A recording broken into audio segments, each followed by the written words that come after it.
Welcome to the Modern Homesteading Podcast. We have allowed ourselves to become so disconnected and ignorant about something that is as intimate as the food that we eat. Be prepared to grow your own for victory. God said, I need somebody strong enough to clear trees and heave bales, yet gentle enough to yean lambs and wean pigs and tend the pink-foamed pullets who will stop his mower for an hour to splint the broken leg of a meadowlark. So God made a farmer. Hello and welcome to the Modern Homesteading Podcast. I'm your host, Harold Thornborough, and glad you're joining me today. And today we're going to talk about, how homesteading in small spaces has a lot of challenges, but, things even get tougher when children's play equipment is battling for space in the backyard of an urban or suburban homestead. So on episode 105 here, we're going to talk about creative homesteading in small spaces with children. I'm going to answer a listener question and give my thoughts on how to creatively homestead around and with playground toys like trampolines, swing sets, and playhouses. So ought to be a fun conversation, and I'm looking forward to it. Our homestead updates this week, lots of tomatoes, despite my poor pruning practices this year. I have not done a good job of pruning my tomato plants. I usually do a lot better. I've done pretty good. I've had to do the ones in the greenhouse because they've just been going crazy. But a lot of my plants, I've just kind of let go and I haven't paid a lot of attention to them. And I'm still getting a lot of tomatoes off of them. I know a lot of folks don't prune their tomato plants, but I've always gotten way better production out of them and way less disease issue out of them when I prune them properly. And this year I just didn't. I've just been so busy. I let them get away from me. But you know what? They're still giving me a lot of tomatoes, so I'm not complaining. We're still harvesting a lot of cucumbers. Surprisingly, I've been blown away by the cucumber production this year. It's unbelievable. At this point, we're just giving away as many as we can because I don't even have anything else to do with them. We're just taking bagfuls to people. Beans, getting lots of pole beans still, the green beans. Lots of peppers. I'm surprised by the peppers. I've been getting a lot of those this year too, and especially the banana peppers. We've been really loaded up with those, but it's one of my favorite foods, so I don't mind that. And you're getting quite a few other things as well. Still getting I still have greens going and a lot of root vegetables going. So things are going really well still in the garden, but we're still having some really hot weather and it's been a good growing season, and a lot of my fall crops are getting up there and getting close to harvesting already. They grew so fast. I just planted them, 3 or 4 weeks ago, and some of them are already, 3 or 4 weeks away from harvest, and that's just kind of blowing me away. Things are going really well in the garden, a little too well in some senses, and that's why I have a lot of pruning left to do. Trees, bushes, comfrey. Just a lot of things are just completely just out of control back there. So I got to really get out there and get to doing some pruning. There ain't no doubt about that. I wanted to give you a little update on the sunflower living wall. I had told you a while back that I put up kind of a living wall between my house and my neighbor's house along the fence. And just as an experiment, I want to put privacy fence up there eventually. But this year I thought I'm just going to stick some sunflowers up there. So I planted, I put down about 100 or so seeds, I think, maybe a little bit more than that. And probably only about the birds just kind of flew down and took care of a lot of them, but probably had about 60 or so come up, and they got really tall. We got some close to 14 feet sunflowers all the way down through there, and it did really, really well, thickened up really nice, but it's not the sunniest area, so they didn't last a long time. They started fading and drooping, and they're the mammoth sunflowers, so they get heavy on the top. They start laying down. They started laying across the fence and over to my neighbor's yard, and they started looking bad. A lot of the leaves started dying because they were kind of thick through there. And I thought, it's time for them to come down because it just started looking kind of bad. So the wall is gone, and I miss it. I really do. It was nice having that little privacy screen right there. And so I took them all down. And I'll tell you what's great about sunflowers is you can turn them into mulch. You take those stalks, and it's like trees almost. They're a couple inches in diameter at the base. You cut them down. I fed them through the mulcher, and made a huge pile of mulch. And I used it in the trails, and I also just put a lot of it in the compost because it breaks down super quick when you mulch it up like that. And so it makes a really good something to throw in the compost bin, and it turns to a good compost really fast. And I took all the sunflower heads. This is funny. The birds had already started attacking them. And I thought, well, I'll stick all those in the greenhouse, and I'll let them dry out, and then I'll harvest the seeds. So I stuck all the green.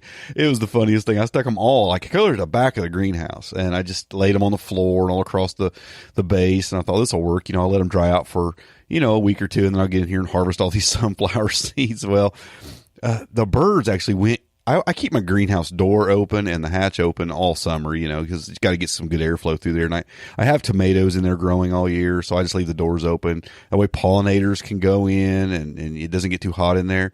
And those birds flew in the greenhouse to the back of the greenhouse, and they mutilated those sunflower heads. I'm not going to get very many sunflowers. I ended up putting some of them in paper bags and stuff to try to save a few, but oh my goodness. I went in there. It was like the very next day. It's like they flew in, and there is just piles of sunflower seed shells everywhere. And I mean, they drug them out and they would pat them all over. There's a deck in front of the greenhouse, had the seeds all over that. I was like, wow, they will find their food. And they did, but it was kind of funny. I wasn't too upset about it. Half of it probably would have went to bird feed anyway, so it doesn't really matter. I wouldn't have ate them all. That's a lot of sunflower heads. But got a lot of benefit from them. It wasn't everything I desired it to be. We really only got a couple good months of good privacy out of it, because by the time they were tall enough and thick enough to start giving me good privacy, a couple months later, they start dying back and drooping over and doing their things where you have to take them down if you want them to look decent. So, I call it a, 50-50 success. I mean, got a couple good months of privacy out of them where it looked nice, but in the end, probably just need to put up a privacy fence there to build some privacy between my neighbor's yard and mine. Also wanted to give you a little update on the aquaponics tank. I haven't talked much about that recently. And here's the bottom line with the aquaponics tank. I think it has a ton of potential. I didn't utilize that potential this year. I didn't stock the tank full enough. I just wanted to get the thing going. So I put a few goldfish in it. I didn't stock it like it needs to be stocked. That's the thing about aquaponics. You're basically, in order to provide the nutrients for the plants that the plants need, you really have to kind of overstock the tank with fish, and in a lot higher density than you would for normal living conditions. For a fish, you'd want to overstock it because you want those nutrients to kind of overpopulate and supply the bed, the grow beds. Well, I didn't do that. I just threw a few goldfish in there. I wanted to kind of get the system going. The plants, I mean, initially they seemed to do pretty well, and then they started kind of just slowing down, and a lot of them died, and it's not going a little real fast, and I've harvested very little out of it. And I could have stocked it heavier. I needed to. I built it a little later in the season, so it was kind of, I just wanted to get it going, and I actually kind of knew. I kind of suspected that would happen, even though I didn't kind of overcome it and fix it early on. I kind of expected that to be the case, but it was kind of an experiment. I wanted to see just how few a fish you could put in it and get it to work. The bottom line is it isn't working very well, but I expect it to next year because I'm going to stock it a lot heavier. I'm going to put game fish in there. Like I said, I just put goldfish in there. I just wanted to kind of get it going. I'll remove the goldfish. I'm going to throw them in my pond and for later this fall. And I will next spring, early spring, I'm going to stock it probably with some hardy bluegill or maybe catfish. I don't know, but I've looked at the numbers. I've ran the numbers on how many pounds of fish per square foot of grow bed, and I need a lot more fish than I have in there. So I will be doing the proper amounts of fish next year, and we'll rock this thing out and make it work better. So hopefully be able to give more information and talk about the successes of the aquaponics tank next year. I'm not disappointed. I just wanted to get one going, see how it was working, and I do see the potential, but it's an experiment, kind of. I mean, I was hoping it would do good, but at the same time, I kind of expected it not to do great. Things are growing. They're just not growing great. Some of the herbs I put in there are doing okay. The tomatoes aren't. I put a few things in there and that just didn't do good. But, like I said, some of the herbs are doing pretty good. I mean, I'm still harvesting some herbs from it. So, I'll give it a 50-50 success too. Maybe not even quite that. 40% success rate on the aquaponics this year. I expect a lot better next year. Let's just jump right into our main topic for the show: creative homesteading in small spaces with children. Now, I got this question in from Jordan a couple weeks ago, and I actually put it ahead of a couple other questions that I had in the queue. And the reason is because this is something that my wife and I have been talking about. We have grandchildren now. They're here a lot. I mean, we babysit them every day while my kids work. Two of my daughters, I have a grandson and a granddaughter. Now, they're young. My grandson's not even quite 2 yet. My granddaughter's not 1 yet. And but we're starting to think about, what are they going to play in this backyard? Many of you have watched my video about my backyard tour, and you realize I don't have a lot of yard for children to play in. They can run around in the sidewalks and stuff, and they love to go out there and pick berries. My grandson loves to go pick berries and things like that and munch on them. But the reality is, we don't have a lot back there for them to do, and they're in the house a lot. Because we're so filled up with garden space. Well, I want to change that a little bit. I do want to make some space back there for them, and it's got me thinking about what can I do to still have garden space and have some places for the kids to play. So I'll read you Jordan's question, and we'll talk about it. Jordan asks, I'm working on turning my 1/5 acre lot just outside downtown Boise into an urban homestead. I've been gardening for the last 3 years with mixed results. This year has been my best thanks to proper planning. I'm getting chickens next spring for eggs and want to get rabbits for meat. Thanks to your podcast, I wouldn't have even thought about that as an option.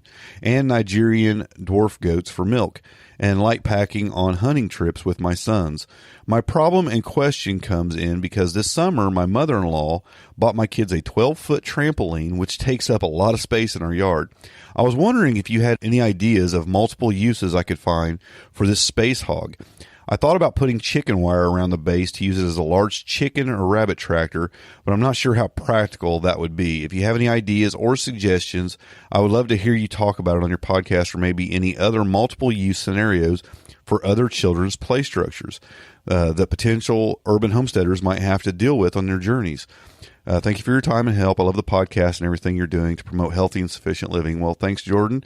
And I do have a few ideas because it's some things I've been thinking about. So let's first talk about your trampoline. Now, if you're planning on your kids jumping on this trampoline, your idea for using it as a chicken or rabbit tractor will not work unless you're going to let them out of the rabbit tractor while they're jumping on it, because I'll tell you, and you don't have any like boxes down in there or anything, down in there they can get into, that could hurt your children. Because I don't know if you've watched your children. I don't know how big your children are, but if you're taking them on hunting trips or a little older, if you've watched them jump on that trampoline, you get in, and the older they get, the worse this gets. When they're jumping on it, those things get pretty close to the ground in the middle. I mean, they go down a ways, and if there's stuff under that trampoline, you can hit it with the bottom of that trampoline as you're jumping. I mean, they get quite a bit of flex, and the older they get more flexible, and they will go down quite a ways. 2, you don't want anything under there while you're doing that. You can shock an animal, especially a rabbit. I mean, they're not going to deal well with that. You're going to give them a heart attack probably. They're just going to stress them out to no end. So no to that, unless that's all you're using it for. I mean, I've seen people build tractors out of them, but they're not using it as a trampoline at that point. If you want it to be a play toy and be useful, that's out. It really is. I just don't see that that's a very practical thing to do and use it as a trampoline. Like I said, you can absolutely use it for that if that's all you're going to use it for. But to me, there's more efficient things to build tractors out of than a trampoline in a small backyard if you're going to do that. So I wouldn't do that. So what can you do with it? No doubt they are a space hog. You're talking 12 feet, around in your backyard. You got a small backyard, 1/5 of an acre, which, don't get me wrong, there's a lot you can do in a 1/5 of an acre. I have less than that. That I'm actually growing in. So I understand your challenge, but I also understand the possibilities of it. Let's think about the real problem here. Of course, it's taking up a lot of space, but it's shading a lot of space as well. So you really can't grow vegetables under it. But what can you grow under your trampoline? Well, one of the first thoughts I had when I read your question was, what grows well in shade that could be under that's low to the ground, that wouldn't be affected by jumping on the trampoline? And the first thing that came to my mind was mushrooms. Now, you'd have to keep the ground really good and moist underneath the trampoline, but I'm thinking you put some mulch or straw down, work the soil a little bit, get a lot of mulch or straw down, and either plant wine cap mushrooms or maybe some oyster mushrooms if you can get the straw a little thicker down there, and keep them. They're going to be low to the ground. You're going to get a good harvest. That's something that's very useful. I don't know if you're a mushroom eater. I love them.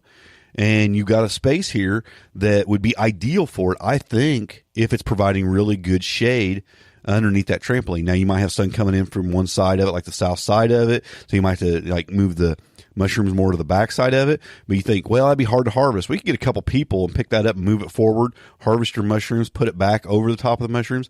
You're probably going to have to keep a lot of water, water up underneath that trampoline quite a bit, keep that ground moist. But I'm thinking that's the first thing that comes to my mind is that it would be an ideal space for growing some mushrooms.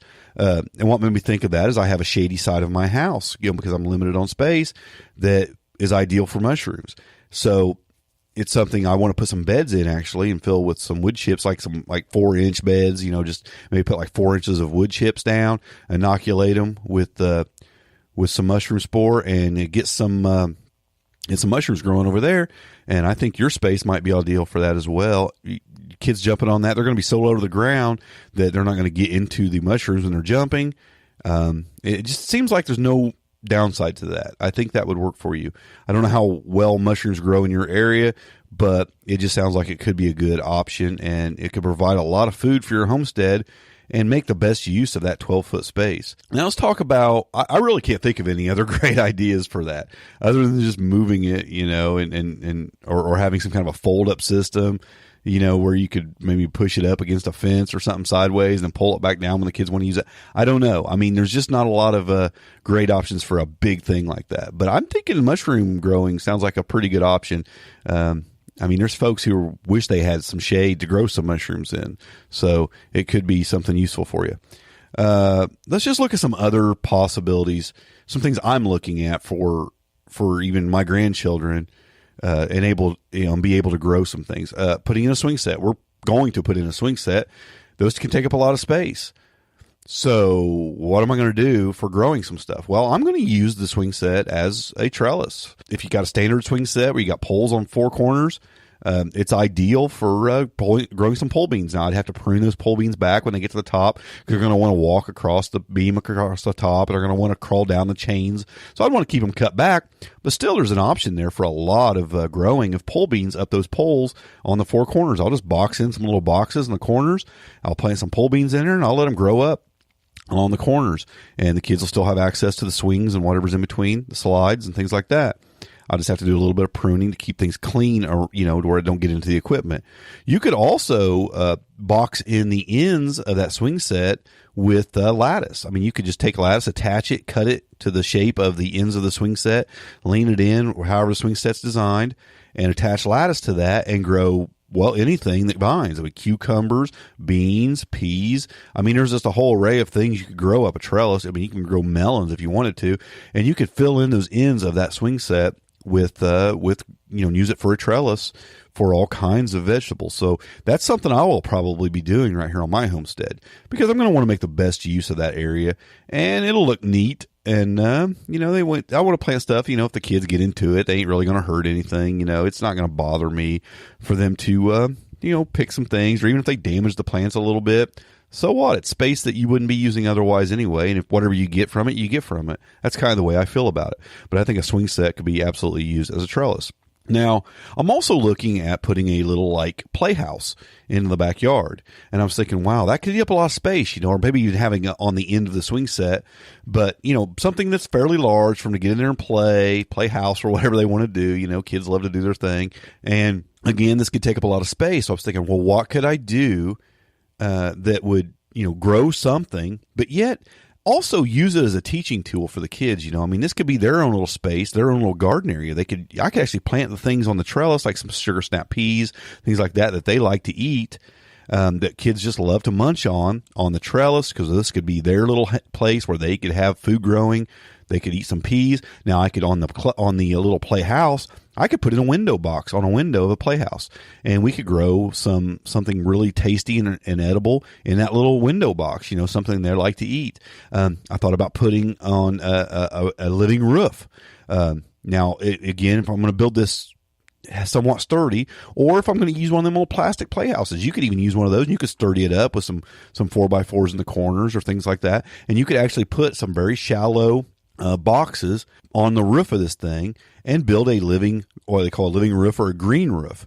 And you could grow herbs or some edible flowers, some purslane, things like that. Maybe even like some lettuces or leafy greens or something like that on that living roof. And you could utilize that for a lot of growing space. Now, again, you're not going to grow a lot there, but it'd be a fun little experiment. It could even be something the kids can just pick at and munch on, or it could absolutely just provide food for your homestead. It could be a great learning experience. You could even let the kids plant it. It could be their garden space. So I think that would, it could be a good teaching tool, and it could be a great place to grow some food and just give them a little snack and give them a love for gardening. You could make gardening really fun for your kids by doing something like that. So there's just a few things we're looking at doing. I think you're limited on what you can do with the trampoline. Absolutely. If anybody has any ideas, come to smalltownhomestead.com. This is episode 105. So smalltownhomestead.com/105. Go down in the comments and leave some comments of some ideas you have for children's play toys, like trampolines, like, playhouses, swing sets, whatever else, sandboxes, whatever, that might be eating up a lot of space in a backyard, and share your ideas. What might be good for, utilizing children's play toys as children's play toys, but also utilize them as part of your homestead. So if you have any great ideas for that, let us know about that. But those are just some quick, simple ideas I have for what I'm thinking about doing in my backyard and for what you might be able to do with your trampoline. So hope that helps. Hopes it gets your wheels turning in a few ways like that, and maybe gives you a few ideas. So congratulations, by the way, on getting that homestead going on 1/5 of an acre. Folks, if you don't have a lot of land, don't let that hold you back. There is so much you can do with small spaces. You just heard Jordan say all the things that they're doing on their little homestead with this garden and chickens and goats. And I think that's great that your place allows all those things on a small space. And I think you're going to do great. It sounds like you got some great plans there. So I love hearing about all that. A couple recommendations I will make for you. There's a couple books. There's one on green roofs. If you maybe even have a shed or a garage or even a house, part of a house that you want to maybe get into green roofs or living roofs, there's a book called Small Green Roofs. It's for smaller space green roofs, low tech options for greener living. It's got several authors, lots of pictures. I scrolled through this book. It had like a little option where you could kind of look inside of it. I don't own the book, but I was looking at it. I thought, boy, there's some good ideas in there. It tells you how to basically lay out a living roof, especially on a small area like a shed or a garage or something like that, or a kid's playhouse. So I thought, man, that'd be a good book to maybe get to.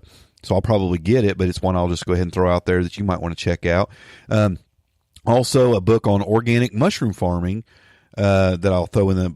It's a great book. I do have this one. It's a really good book on growing mushrooms because I've been looking a lot into that and growing mushrooms in my trails and setting up some beds just for mushroom hunting, and even growing some mushrooms indoors because I love mushrooms. So you check out that book as well. It's a really good one, and I'll put that in the show notes also. So links to those in the show notes.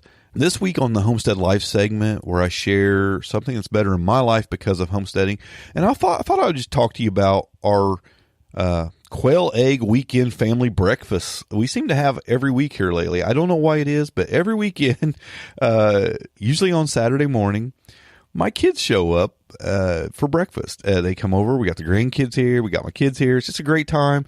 And I don't usually cook the meals. My wife is a cook, so she does most of the cooking through the week. And so I don't cook a lot, but I get up for this meal every week and I cook the breakfast. And we have a big old batch of quail eggs as part of that breakfast. I make a lot of other stuff too. We'll have some bacon and, whatever. We just have a lot of stuff going on. But I'll make this big old batch of quail eggs every week, kind of catch up on my whole week supply of quail eggs. And I will make a bunch of them. And it's really good. And all my kids love quail eggs more than chicken eggs. They just love how rich they are. There's a lot more yolk to white ratio in a quail egg, just really rich taste to them. And I'll just whip up this really big batch, of quail eggs, and they love them. And it's just become a thing here recently, and I don't know why, but they just show up and say, "Where's some quail eggs?" So I'll whip up a big old batch of quail eggs and some other stuff, and we'll have a great breakfast. And I'll tell you a little trick. We got our little homemade salsa we've been making lately, and man, I'm going to tell you, me and my kids have all come to appreciate this. If you whip up a big old batch of scrambled quail eggs and you pour a little salsa over the top of that, kind of mix it in, oh my gosh, that's a really good mixture. I just did it as an experiment one day. I'm going to pour a little salsa on this, and wow, now we're going through salsa like crazy because we're all using it on our eggs. So it does taste really, really good. Some people are probably going, "Oh, that just sounds nasty," but I'm telling you, it's really good. Gives it a nice little spice, and that gives it an added flavor. Don't put too much on it, but just a little bit to kind of mix in there, and it's really good. So we all like it like that too. So that's just something that's better in my life because of homesteading. We love having the quail. We love having the quail eggs, and it makes for just a really fun gathering on the weekends to have that quail egg breakfast. So that's just something that's better in my life because of homesteading. If you want to submit a question for the podcast, you can send your questions to ask@smalltownhomestead.com or call or text in your questions to our voicemail at 765-203-1949. You can submit as many questions as you want, as often as you like. I know I've been slowing down a little bit on pumping out the podcasts. I took a couple weeks, actually, and didn't put one out other than the interview show. And I just wanted to take a little break. I've been kind of busy here lately, and I felt like I was just taking on a little too much, too quick, and I got real busy, and so I slowed down a little bit and gave you guys a break from me for a few days. I'd been pumping out a couple a week there for a few weeks, and it was just getting to be a little too much, and I wanted to take a little break. So we took a couple weeks there and just kind of did some other stuff, did some family stuff, did some stuff around the homestead, and we're going to get back in the swing of things here, but I have a few questions I need to answer, and have another interview coming up. So we have a lot of great podcasts coming to you. But you can still submit those questions, and we may not get to them right away, but if they're great questions, we'll get to them. This podcast is made possible by those who join our Homestead Forum membership community, and you can learn more about the benefits of membership at thehomesteadforum.com, or you can just go to the show notes or go to the website, and there's all kinds of links to click on and go check that out. I really appreciate you folks who are in that and support this podcast, and you get a lot of extra stuff there. But mostly what you're doing is you're enabling me to keep things up doing this, keep the website going, keep the podcast going, and things like that. So I really appreciate those who join the Homestead Forum membership community and are part of that. The show notes for this episode can be found at smalltownhomestead.com/105. Again, I really appreciate it. If you want to leave a review for the podcast, I really appreciate that as well. You can leave that in iTunes or wherever, but I'm also collecting reviews on the website. So if you will go to the podcast page at smalltownhomestead.com and scroll down to the bottom, you can leave a review there. So I'd like to start getting more reviews at the website because when people pop in there, I just want to have some what's called social proof for them that this is a podcast worth listening to. And we get a lot of people that pop in at the page there to check out the podcast. So leave a review there if you'd like. Just click on leave a review, and it'll pop you over to there, and just scroll to the bottom, and you can submit your review and collect I like to collect a few reviews on the actual podcast page. So if you want to leave a review there, I'd really appreciate it at the website. So go check that out. Thanks for joining me today, folks. I hope this gave you some creative ideas for homesteading in small spaces with children. And until the next episode, happy homesteading, and God bless. Thanks for listening. To see the show notes for this podcast or listen to other podcast episodes, go to smalltownhomestead.com. There you can also read our blog, connect with us on Facebook, Twitter, and Google+, and take advantage of the many resources we make available to help you along in your homesteading journey. Please share this podcast and help us to carry out our mission of helping others to homestead today for a better tomorrow.